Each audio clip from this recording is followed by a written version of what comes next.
My biggest hustle was the phone booth.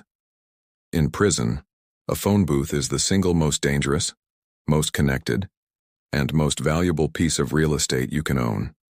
It's the solitary lifeline to the outside world. That is precisely why the correctional officers watch it like a hungry, paranoid hawk.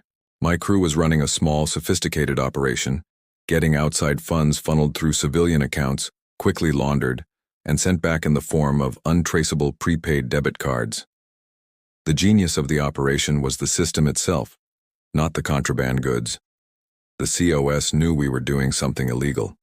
They just couldn't figure out the how or the with whom. The day they almost busted my 70-year-old mother was the day I truly realized their stupidity was not a shield for me. It was a weapon I had to use against them. The money was moved on the outside by a burner phone system controlled by a contact we called the broker. On the inside, my critical job was to confirm the transfer using the state-monitored prison phone, but only using coded language that sounded exactly like a normal, boring chat with an elderly relative. The key to unlocking the code was the number of times I mentioned my sick pet cat, Mittens. The day it all went wrong, I was talking to my mother. She was the one reliable outside line I had. The correctional officer on duty, a humorless man named Henderson, was leaning on the wall just 10 feet away reading a newspaper, but his ears were on a hair trigger.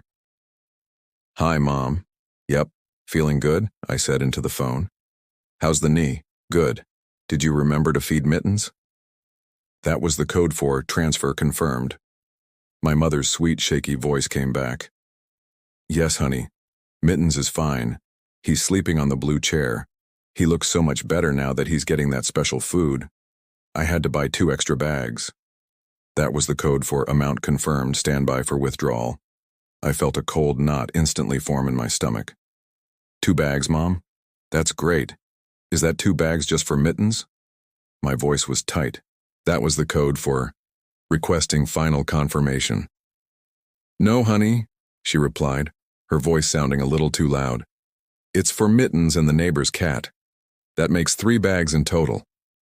That was the chilling code for, "Wait, abort, the drop-off is compromised." The line went silent for a second too long.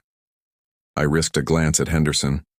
His newspaper was completely still, held rigid in his hands. He wasn't reading at all. He was listening, intently. I knew I had to get off the phone. But before I could, my mom, in her sweet civilian ignorance, panicked and delivered the coup de grace. "Oh, sweetheart, I almost forgot," she said, her voice clear and shattering the code. "That nice young man said to tell you he transferred the money for the tax payments. He said there's a problem with the account, and you need to call him back on the unregistered number." The words transferred and unregistered number were all Henderson needed. He dropped his paper onto the floor and lunged, his body tense with triumph, toward the phone booth. "That's it!"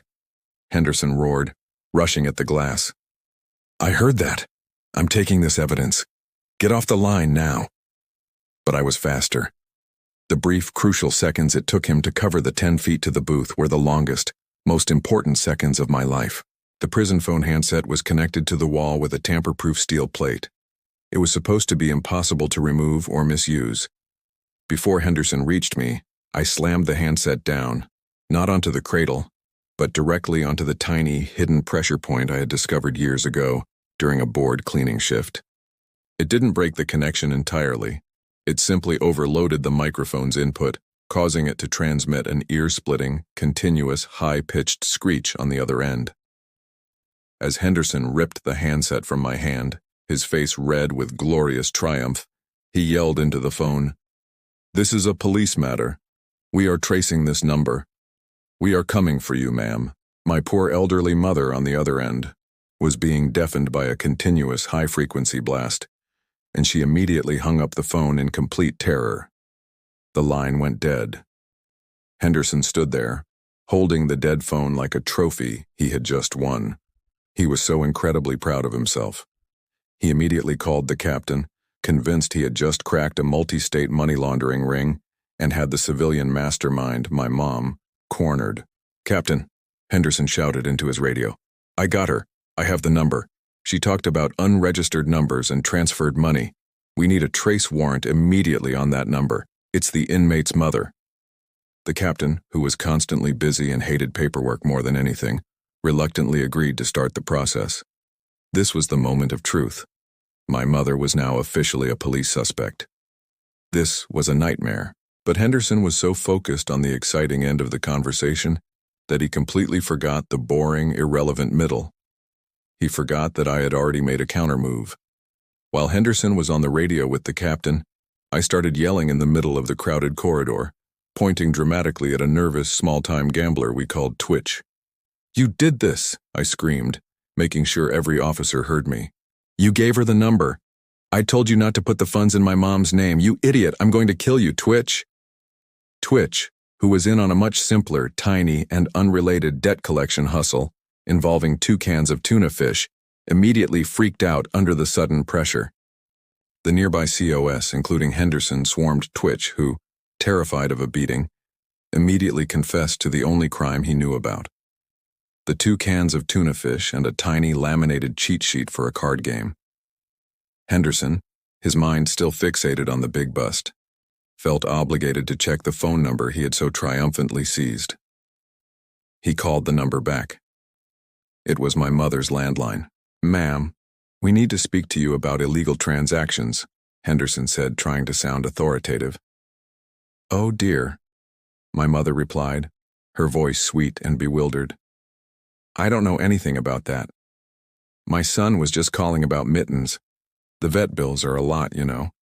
He's such a sickly cat. I only talked to him about the cat and my knee." Henderson's massive drug smuggling ring bust turned into a deeply frustrating conversation with an old lady about her debilitating arthritis and her sickly pet cat. The captain, furious at being dragged into a cat call during a busy shift, wrote Henderson up for filing a false report based on a misinterpretation. My mother was completely safe. The money continued to flow through a new, much quieter channel. And Henderson, he spent the next 3 months watching Twitch, convinced the true secret was in the laminated card sheet. He never once checked the phone for a device that could overload the mic.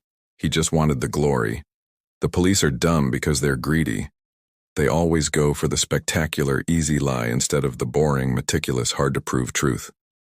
And I was back in the booth talking to my mom about how many times she had to feed poor, sickly Mittens that week.